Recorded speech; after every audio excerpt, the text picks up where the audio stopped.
Booking a Disney trip for the first time can be overwhelming. The advice is endless. Everybody's got a spreadsheet. Everybody swears their way is the best. And yet somehow it still feels stressful. Booking a Disney trip can be simple, and that usually comes with experience. For the first time, this is where panic starts. Yeah, we're not doing that. I'm going to simplify this for you so you can book your trip, close your laptop, and be done. Without the spreadsheet, without the panic, and without blowing your budget. People think you can't do a family Disney vacation for under $5,000. Stick around to the end of this video and I'll show you my final price. I think it's going to be a lot lower than what you expect. Now here's the truth most other videos won't tell you. Booking Disney trips isn't complicated. It just feels complicated. But at its core, it's this. Pick your stay, pick your park days. That's it. Everything else is optional. Now I'm going to show you how to book this Disney trip. And in this example, I'm going to be using Disney World. It's the bigger of the parks and it's usually higher desired for family vacations. I'm also planning for a family of 4 since that's the most common setup. But if you have a bigger family, stick around. I'm going to give you a pro tip that actually matters. When you land on the Disney World website, there will be tons of information for where to go to start your vacation. And this is great if you want to read through all of it. But if you're like me, reading the rules of a card game, or even worse, having someone explain them to me, I'm gone. I'm mentally checked out somewhere else. Instead, we're going to start at places to stay. When you go to places to stay, Disney World has a bunch of different options for resorts, such as good neighbor hotels and hotels on property, all of them giving a wide range and different budget options. For budget reasons, we're choosing Disney's All-Star Music Resort. And here's something most people don't realize.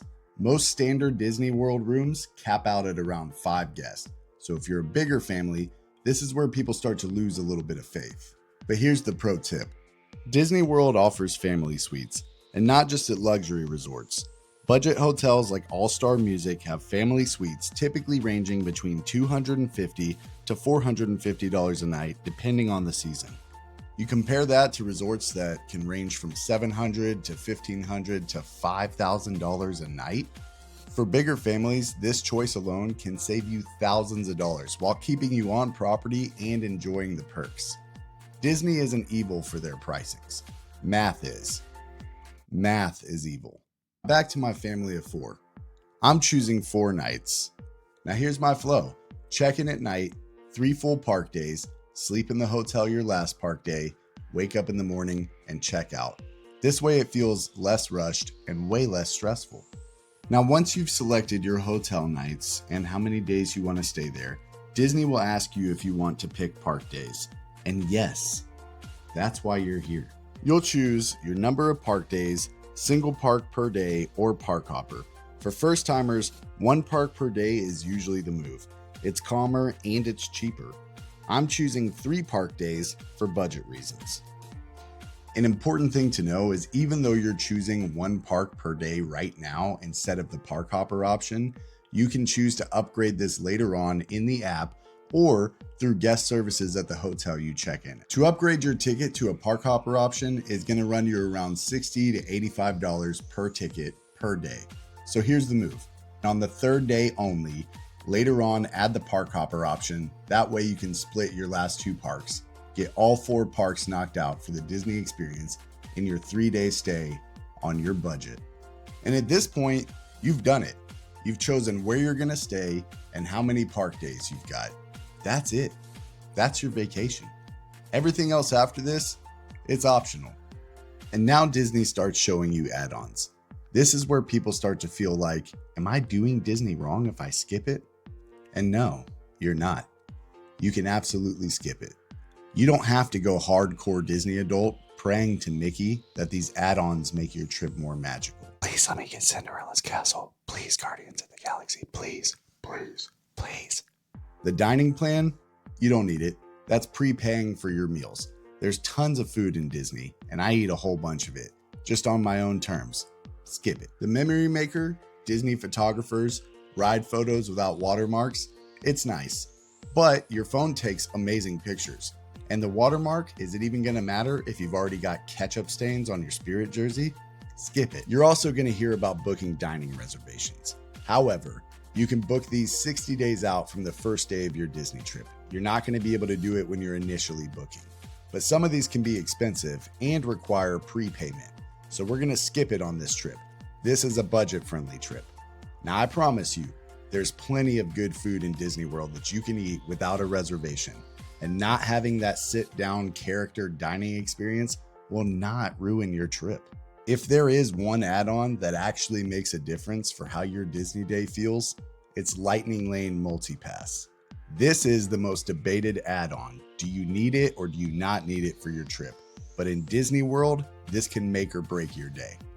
Long lines lead to tired kids. Tired kids lead to arguments. And arguments lead to everyone looking at you, the person that planned this trip. So let's figure this out calmly. Now, Lightning Lane Multipass costs about $30 to $35 per person per day. This is also something that you can't book initially. If you're staying on property, you can book it 7 days before the first day of your trip. If you're staying off property, you can only book it 3 days before. Once you buy it, you can pre-book 3 lightning lanes per each park day. So that's 1 in Tier 1 and 2 in the Tier 2 level. Now, you're not locked down to only 3 lightning lanes. Once you check into your first lightning lane, or after a certain amount of time has expired, you can start booking your other lightning lanes. That means you can stack as many as you want throughout the day. And here's a pro move. Make one of your first lightning lane choices an early time.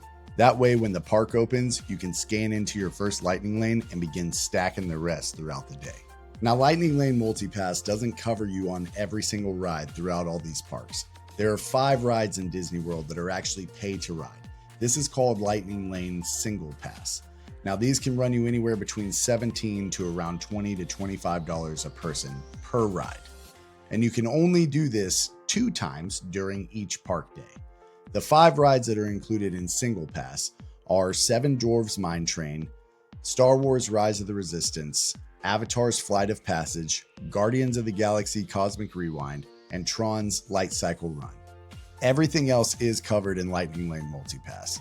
You're just going to have to pay to ride these rides if you want to skip the line. If you want to stand in line for these higher desired rides, go for it. You're going to save some money. However, I will tell you that skipping the line for these rides will save you a lot of time throughout your day. Do I find it worth it with a bigger family like mine? Absolutely. Get me out of that line. Let's go ride the rides and move on to something else. It sounds intense, but it's really not. And for most families, it's extremely worth it. So here's the deal. We're doing 4 nights in a hotel with 3 park days. Now we're going to add Lightning Lane Multipass for all 3 of those days. And on the last day, we're going to calculate what it would be to add park hopper option. That way we get all 4 parks in these 3 days. And remember, the goal was to keep it under $5,000. And oh yeah, baby, we're well below that $5,000. For our hotel stay and our park days, we totaled out around $2,780. If I upgrade us to a park hopper for the last day at $80 a piece and give us all Lightning Lane Multipass all 3 days of our park day at $35 a piece, we total out to around $3,520. Now, come on. If that number is lower than you thought or makes you excited that you can book a Disney trip for your family, drop me a comment. You don't need to be perfect to plan a Disney World vacation. You don't need spreadsheets. You don't need to buy everything. You just need a clear path. Pick your stay, pick your park days, and upgrade what you want or what you can that would actually help your family. That's it. If this helped you feel calmer or more excited about booking a Disney trip in the future, then you might want to stick with me. I've got more coming. And if you've got questions, drop them down below. I'll help you through it the best that I can. And don't forget, you got this.